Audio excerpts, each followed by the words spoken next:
મહારાષ્ટ્ર વિધાનસભા ચૂંટણીને લઈને ભાજપના ચૂંટણી ઢંઢેરાની જાહેરાત સામે સુરેન્દ્રનગર જિલ્લામાં ખેડૂતોએ રોષ વ્યક્ત કર્યો છે।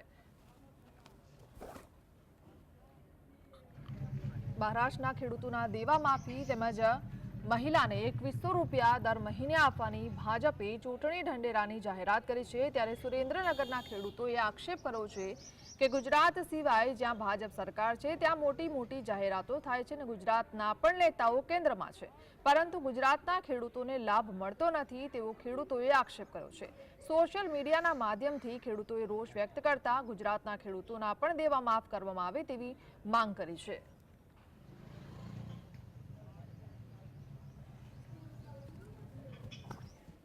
આ વખતની એમના મેન્યુફેસ્ટોમાં એવું જણાવવામાં આવ્યું છે કે 2100 રૂપિયા દર મહિને મહિલાઓને આપવામાં આવશે। તેમજ એ પણ જણાવ્યું છે કે જે ખેડૂતોનું સરકારી દેણું છે તે તમામ માફ કરવામાં આવશે। રાજસ્થાનમાં ભાજપની સરકાર છે, ત્યાં પણ ગેસનો બાટલો 450માં મળે છે।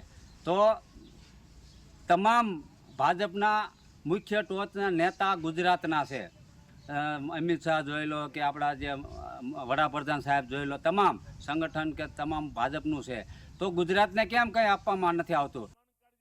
જ્યારે મહારાષ્ટ્રની અંદર ચૂંટણી પ્રચાર ચાલી રહ્યો છે ત્યારે એવો ઢંઢેરો પીટવામાં આવ્યો છે કે મહિલાને દર મહિને 2100 રૂપિયા પેકેજ મળશે, પરંતુ અને ખેડૂતોનું દેવું માફ, આવો ઢંઢેરો પીટવામાં આવ્યો છે।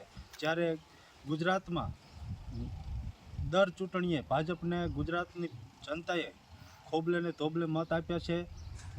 156 ધારાસભ્ય આપ્યા છે, 26 સાંસદ આપ્યા છે, ત્યારે ગુજરાતને કેમ કોઈ